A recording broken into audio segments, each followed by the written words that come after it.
gracias por convidarnos.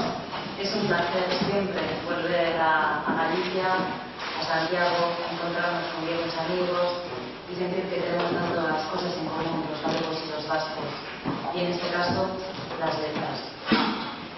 Poeta de las intimidantes, así se titula este encuentro, y he escogido 5 poemas que hablan de eso, de caminos, de recorridos, de ir de un lugar a otro, que es lo que al fin y al cabo hace la poesía. Autobusa hartu behar dut. Gizon bat ikusi dut gaur hiltzen. Zagarrak ekarri dizkit banditzera. Txikiak eta heldugabeak, osto eta guzti. Badakit orduz aurretik nabiela esan dit. Irekiko digazu atea, presta daukat. Autobusa hartu behar dut medikuarengana joateko. Joan den hilean, atera ez nuen pentsioaren bila nator. Minutu bat erregutu diot, ordenagailua martxan jartzeko, kutxa gotorra zabaltzeko, alarmak kentzeko. Zigarro beltza erredu bulego atarian. Barrura etortzeko keinua egin diodanean, txapela kendu eta kea bota du sudurretik. Ahotsaren lakarra garbituz, txamponak eskatu dizkit.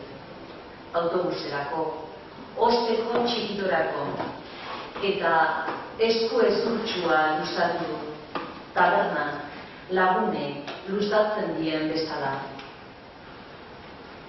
Nire atzamarrak berekin estekatu direnean, gordetzen zuten bero apurrak ies egin dio. Gizonak badaki hiltzen ikusi dudala. Eskua baztertu du, zakar, plastikozko boltsa zuria zabaldu eta 5 zagar atera ditu. Etxe ondoko zagardiak emanak, heldugabeak, gogorrak, mailatuak. Hamaiketakoa egin dezazun, esan dit. Behar ditudanak baino gehiago ditut. Esan dizut, medikuarengana noa gaur ere. 5 zagar garrat dauzkat, usteldu edo jan. Yo entonces trabajaba en una sucursal bancaria y, bueno, pues surgió este poema. Y es verdad que me trajo 5 manzanas. A veces cuando conducimos tenemos mucho tiempo para pensar. Iba detrás de un camión que llevaba una tala de madera, con troncos cortados, en Bormostua. Autoa errepidearen alditranean. Kamioi baten ostean noa. Enbor moztua garamatza, ebakitako atzamarrak bezala. Bata bestearen gainean. Eta nik, zure eskua dut min. Zure eskuaren minez, ondoko eserlekura luzatu dut neurea. Hoi nuen legez, zure belaunetan pausatzeko. Eta orduan, ezurren utxune aukitu dudanean, basoko langileak sentitu ditut, aizkora. Zurekin lotu ez ziren nire atzamarrak doaz kamioian. Eta orain, ez dakit, nola ukituko zaitudan berriz.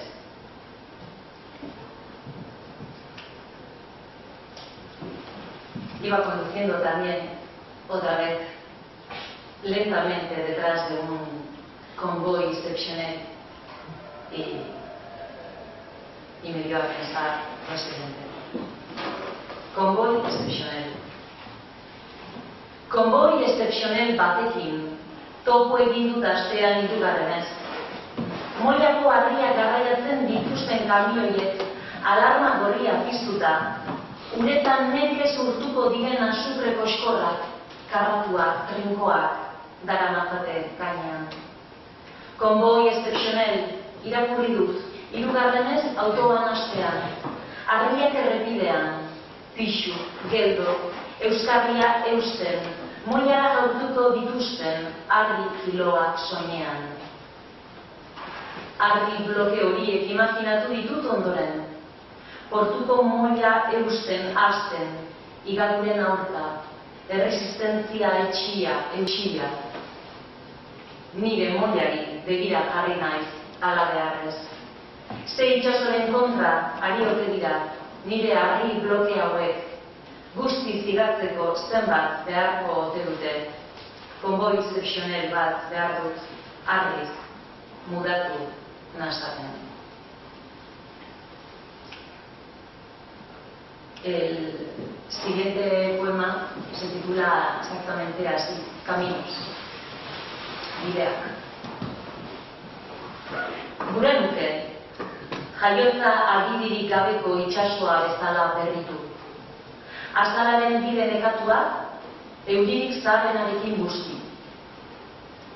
Gure nuke, zuait adarrak bezala txorien arrastoa ukitu, dardaren neurri zehatza izan. Gure nuke, usta bezala beti ezberdin itzuli etxera, gutxien uste dugunean, hasten garelako bueltatzen, isiltasuna itzultzen hastearekin. Gure nuke, eskuekin hizkuntzari abiarekin. Ez balitzaizkit izan guztiak eroriko bidean, ezin itzularazi ordea, inoiz joan ez dena. Horregatik nago hemen, zubi honetan, hitzak gurutzatzeko zain. Mintzaira zahar honekin sentimendu zaharragoak idazten. Hitzekin oinez ikasi gura nuke. Y para terminar, azken finean. Un poema que cantan dos cubanas que vinieron al País Vasco, han aprendido euskera y cantan poesía. Azken finean, gauza gutxi dira ezinbestekoak. Abisatu gabe datorren euria bezala. Espero ez duzun urzikin hori, zure memoriaren zuloetatik sartzen. Gauza gutxi direlako ezinbestekoak azken finean. Ametsak ere aitzakia bat besterik ez, inoiz izango ez garen hori, izango ez garela onartzeko. Ezinbestekoak, gauza gutxi direlako azken finean. Mina bezala, bizirik gaudela horretarazteko. Ez direlako gauza bera, mina eta samina, naiz eta biek, min eman. Gauza gutxi dira azken finean ezinbestekoak. Azalaren lehen nintzean gordetako beldurra bezala. Begia, zabalik, edukitzea, edo salbatuko garela pentsatzea. Muchas gracias.